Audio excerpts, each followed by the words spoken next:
El presidente de la Asamblea Nacional de Venezuela, Juan Guaidó, fue interceptado el domingo en una autopista por un grupo comando de la policía secreta de Nicolás Maduro y estuvo bajo custodia por algunas horas antes de ser liberado, en una operación que después el propio régimen dijo no haber autorizado.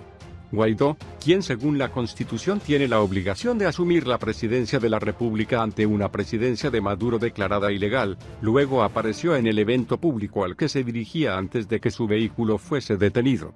Trataron de ponerme las esposas. No lo permití porque soy el presidente de la Asamblea Nacional y de toda Venezuela, declaró Guaidó ante la multitud congregada en la localidad de Caraballeda, al norte de Caracas.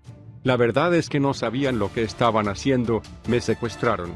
Pero me pude zafar del secuestro porque aún hay gente que cree en Venezuela. Las palabras de Guaidó sugieren que el gobierno de Maduro no parece tener total control del aparato represivo, concepto que también fue esgrimido por el propio régimen, pero desde una posición opuesta. Según el ministro venezolano de Comunicación, Jorge Rodríguez, los agentes del SEBIN actuaron por su propia cuenta y de manera irregular, pero no al liberar a Guaidó, sino al arrestarlo.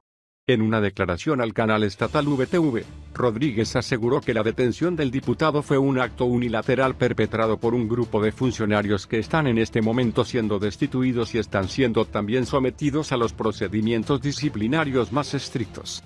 Está completamente solventada la situación, completamente superada, dijo el portavoz chavista, que acusó a la oposición de estar ligada a shows mediáticos y falsos positivos. El procedimiento fue hecho por funcionarios que se prestaron para que se instalara este show y adelantó que las autoridades van a averiguar y establecer responsabilidades al respecto. La detención se produjo en momentos en que la Asamblea Nacional de Venezuela se dispone a asumir la presidencia de la República tras determinar, junto con el Tribunal Supremo de Justicia y la comunidad internacional, que Maduro ocupa ilegítimamente el puesto. Según la Constitución de Venezuela, el presidente de la Asamblea Nacional debe ser juramentado como presidente interino al término de un período presidencial, cuando por alguna razón no haya un presidente para iniciar un nuevo período presidencial. Maduro, quien juramentó frente a las autoridades de su régimen desafiando el rechazo de la comunidad internacional, insiste en que él sigue siendo presidente legítimo de Venezuela. Guaidó pidió el viernes apoyo civil, militar y extranjero para asumir el mando del gobierno en Venezuela en vista de la ilegitimidad que achaca la Cámara y buena parte de la comunidad internacional al jefe del Estado, Nicolás Maduro. Agentes del Servicio Bolivariano de Inteligencia Nacional habían detenido a Guaidó cuando éste se dirigía hacia La Guaira para participar en un cabildo abierto. Cuando se trasladaba por la autopista hacia La Guaira fue interceptado por varios vehículos, con unas 12 personas armadas. Lo bajaron a la fuerza y los bajaron, relató Carlos Vecchio, coordinador político nacional del partido de Guaidó, Voluntad Popular. La información que tenemos es que el grupo comando pertenece al SEBIN, y ellos detuvieron quienes para mí es el presidente legítimo de Venezuela, agregó Vecchio, quien se encuentra en condición de exilio en Estados Unidos. El presidente de Colombia dijo que los estados deben solicitar que el país regrese a la democracia. Iván Duque, presidente de Colombia, aseguró este sábado que Venezuela está gobernada por una dictadura, por lo que insistió en que los países democráticos deben pedir que el país se libere de dicha situación. Hoy todos los pueblos que defendemos la democracia en América Latina, en el continente, tenemos que pedir que Venezuela se libere de la dictadura y que retorne a la democracia, dijo el jefe de Estado colombiano. Este jueves Nicolás Maduro participó en un acto de juramentación que fue realizado en el Tribunal Supremo de Justicia TSJ. El gobernante colombiano recordó que el Grupo de Lima produjo una declaración orientada a la defensa de la democracia en el continente y que también reconoce a la Asamblea Nacional de Venezuela como el único órgano democrático legítimo que hay en el país. El bloque conformado por Argentina, Brasil, Canadá, Chile, Colombia, Costa Rica, Guatemala, Guyana, Honduras, Panamá, Paraguay, Perú y Santa Lucía, también instó a Maduro a que no asumiera la presidencia de Venezuela. Duque añadió que la declaración del Grupo de Lima insta a que los estados democráticos no reconozcan a Maduro, quien a su juicio forma parte de un régimen opresor y dictatorial. El presidente colombiano aseguró que ese documento contribuye para que la Organización de Estados Americanos OEA también tome la misma determinación. Recalcó que Colombia es un país que defiende la democracia y reiteró que dicha nación apoyará a los venezolanos. La grave crisis generada por el modelo chavista obliga a millones de personas a dedicar sus días a buscar cómo salir adelante. Despertar en Venezuela es, cada mañana, el paso previo a una pregunta vital. ¿Ha llegado el momento de irse? Se la hacen los jóvenes, las familias, los que se quedan a la espera de las remesas, las clases populares que sobreviven a duras penas con las ayudas del gobierno y los que nunca habían temido el fantasma de la miseria. La lucha por la vida cotidiana, con la excepción de unos pocos privilegiados próximos a las autoridades, afecta a todos, aunque golpea con fuerza desigual. La toma de posesión el pasado jueves de Nicolás Maduro, que mantendrá el poder hasta 2025, es el último capítulo de una deriva institucional sin freno. A eso se añade una emergencia económica que convierte la rutina de millones de venezolanos en un juego angustioso en el que hay que combinar contactos, ingenio y suerte. Aunque, al final, todo acaba pareciéndose a una ruleta. Los días de Mariana Silva, de 43 años, son un ejemplo de cómo se afronta esa carrera de obstáculos dentro de una familia de Caracas que en el pasado tuvo los recursos para pagar unas vacaciones sin lujos en España o en Roma. Tras estudiar filosofía, trabajó en el Museo de Bellas Artes, en la Galería de Arte Nacional y en galerías privadas y ahora hace equilibrios cada vez que sale a comprar comida para sus hijos de 23, 13 y 10 años y un joven del que se hace cargo. Nosotros nunca fuimos millonarios, pero comíamos. Cogías una arepa y poníamos jamón, queso. Hoy es una arepa con queso blanco rallado, que es el más económico.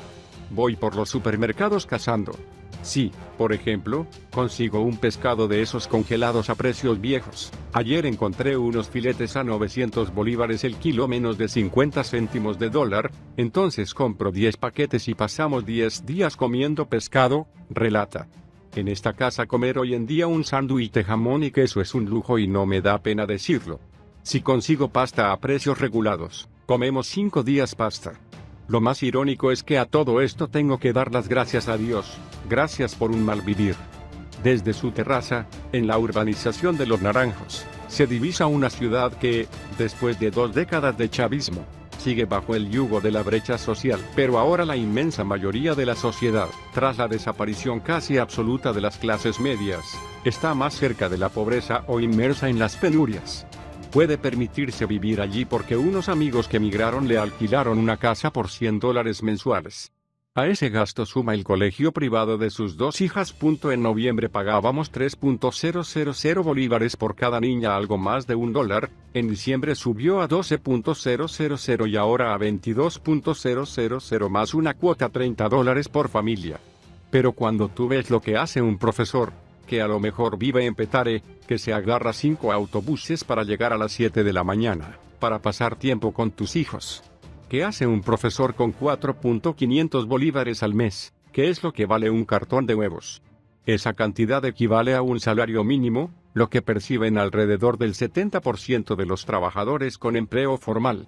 Este sábado, precisamente en el barrio popular de Petare, José Florentino, conocido por los vecinos como el portugués desde los años del estallido social del Caracazo, vendía el kilo de bistec a 4.600 bolívares y el jamón ahumado a 6.000. Todos esperan ahora de Maduro el anuncio de un paquete de medidas económicas, porque la colaboración comercial con China, Rusia y Turquía que exhibe el gobierno aún no se ha notado en la calle.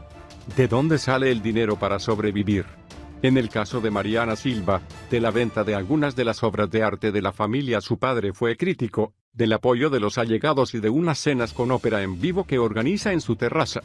Nosotras somos felices cocinando, cuando las cantantes cantan las bodas de Fígaro. Una dice vale la pena, relata Mariana Silva, que en 2017 fue muy activa en el movimiento de resistencia a Maduro.